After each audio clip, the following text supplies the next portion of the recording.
بسم اللہ الرحمن الرحیم۔ السلام علیکم ورحمۃ اللہ وبرکاتہ۔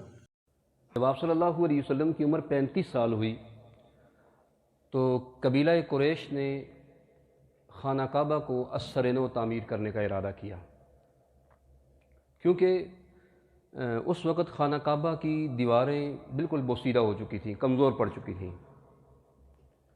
ایک تو اسی اثناء میں کچھ سیلاب آیا تھا، اس سیلاب کی وجہ سے جو کمزوری تھی وہ مزید کمزوری ہو گئی، اس میں دراڑ سوراخ، پانی لگ کے اس کے اندر سوراخ پڑ گئے۔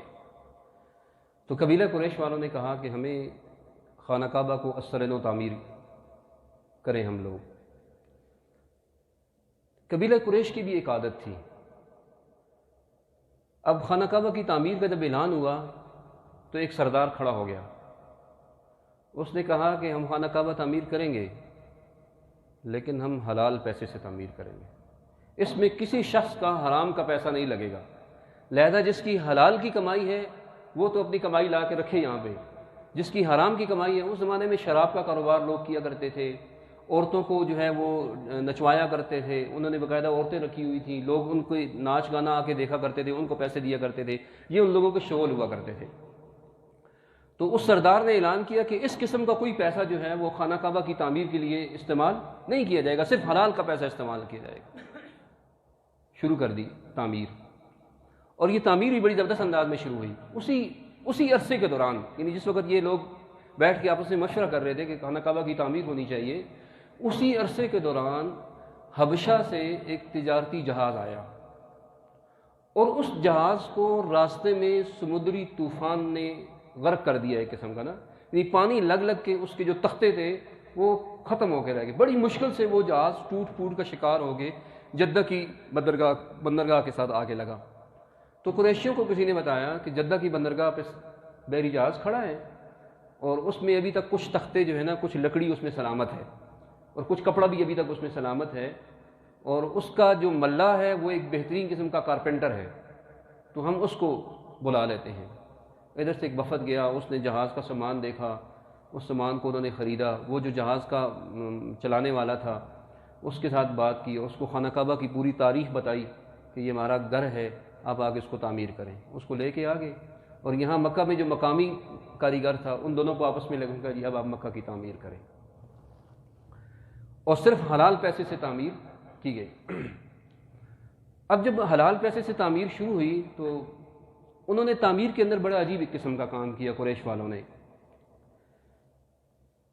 اس سے پہلے تک، یعنی آپ صلی اللہ علیہ وسلم کی عمر 35 سال جب تھی تو یہ خانہ کعبہ کی تیسری مرتبہ تعمیر ہو رہی تھی۔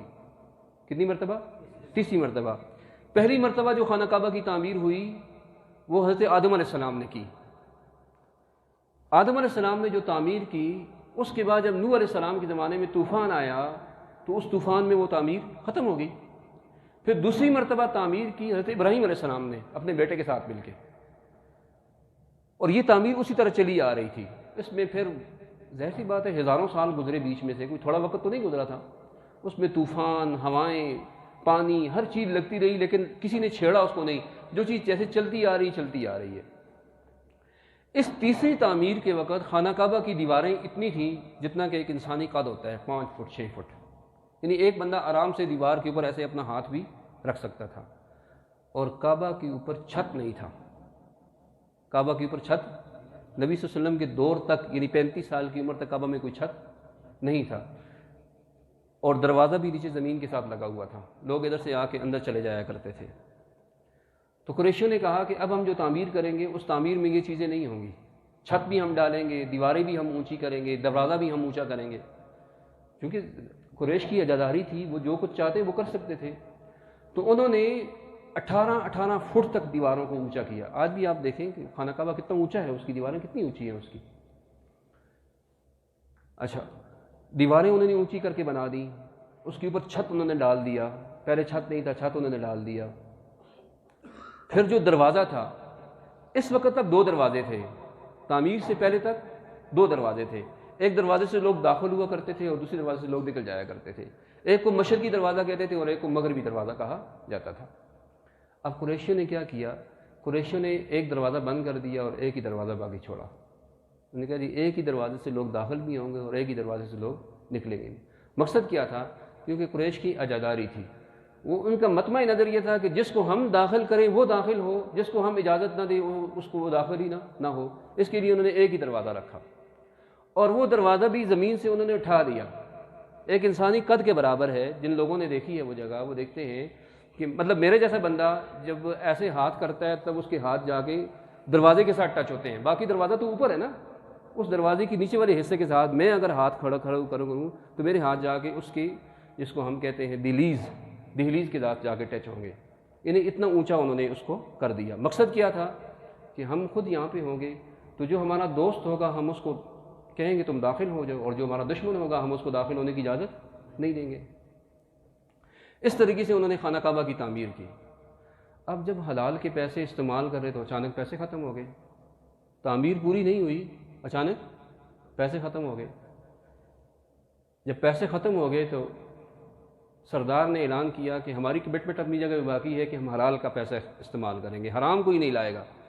تو جب تک ہمارے پاس حلال کا پیسہ نہیں آ جاتا اس وقت تک ہم تعمیر روک کے رکھتے ہیں. اچھا، کافی دنوں تک انتظار کیا گیا، کوئی حلال کا پیسہ نہ آئے جی. پھر انہوں نے کہا کہ اس طرح کرتے ہیں کہ اس کو اس طرح بند کر دیتے، ختم کر دیتے ہیں. پھر جب کبھی پیسے ہوئے تو ہم اس کو دوبارہ سے اس طرح تعمیر کر دیں گے. اور یوں پھر خانہ کعبہ کا کچھ حصہ خانہ کعبہ کے باہر رہ گیا. یہ جو آج ہم کو ٹی وی میں دیکھیں نا آپ نا، تو کعبہ کے ارد گرد ایسے ایک دیوار، ایک سائڈ پہ یہ دیوار لگی ہوئی ہے جس کو حتیم کہا جاتا ہے. حتیم، ٹھیک ہے، اس کے اندر جگہ خالی ہے.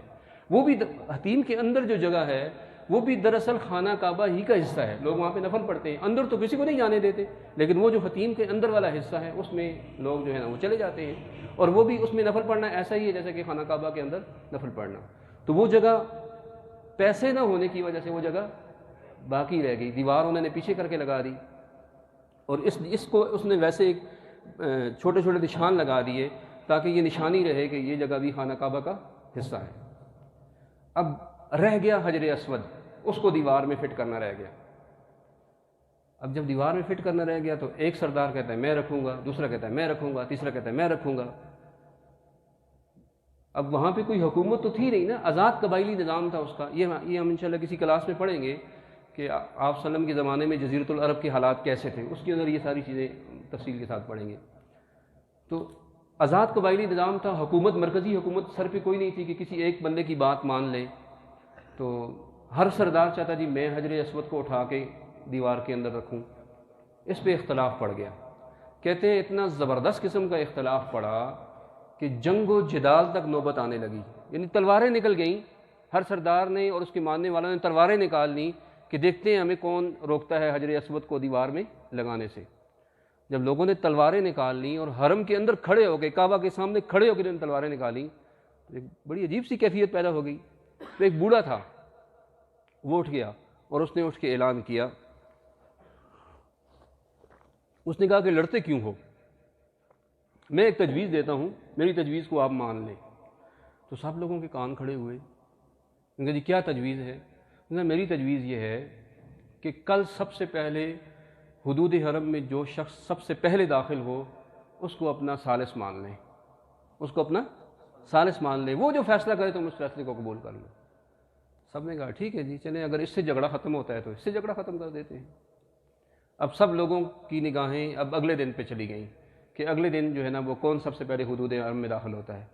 اب یہاں پہ ایک بات سمجھنے کی ہے کہ اب جب سارے لوگوں کو پتہ تھا کہ حدود حرم میں جو شخص داخل ہوگا وہی ثالث ہوگا، وہی فیصلہ کرے گا، تو وہ سارے سردار بیٹھے ہوئے تھے نا، رات کو نہ سوتے، وہ سب سے پہلے آ جاتے.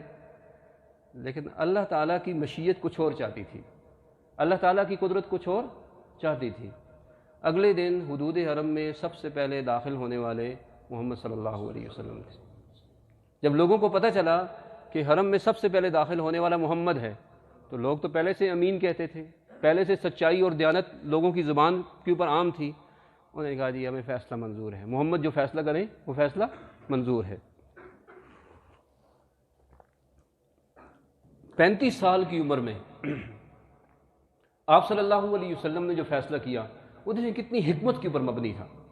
اسلامیات کی کتابوں میں آپ نے پڑھا ہوگا کہ آپ صلی اللہ علیہ وسلم نے ایک چادر بچھائی اور اپنے مبارک ہاتھوں سے حجر اسود کو اٹھا کے اس چادر کے اوپر رکھ دیا، اور جتنے سردار تھے ان سب سرداروں سے کہا کہ آ کے چادر کو اٹھائیں اور اس جگہ تک لے جاتے ہیں۔ اب سارے سردار آئے، کسی نے ایک کونا پکڑا، کسی نے دوسرا کونا پکڑا، کسی نے تیسرا کونا پکڑا، اور اس چادر کو اٹھا کے جہاں پہ حجر اسود نصب کرنا تھا اس جگہ تک لے کے چلے گئے۔ اب یہ آپ صلی اللہ علیہ وسلم کی حکمت تھی، حالانکہ ثالث آپ وسلم تھے، اگر آپ خود اٹھا کے لگا دیتے تب بھی کوئی بات نہ ہوتی کیونکہ لوگوں نے مان لیا تھا، لیکن آپ صلی اللہ علیہ وسلم کی حکمت کا ایک فاصلہ تھا کہ آپ نے سب لوگوں کو اس کام میں شریک کرنا تھا۔ اب لوگوں کی سمجھ میں بات نہیں آ رہی تھی کہ کیسے لوگ اس کام میں سارے شریک ہو سکتے ہیں، لیکن آپ صلی اللہ علیہ وسلم نے ایک حکمت والا کام کیا کہ چادر کے اوپر حجر اسود رکھ کے اس جگہ تک لے گئے، اور وہاں سے آگے آپ صلی اللہ علیہ وسلم نے خود اس کو اٹھا کے اس جگہ پہ رکھ دیا۔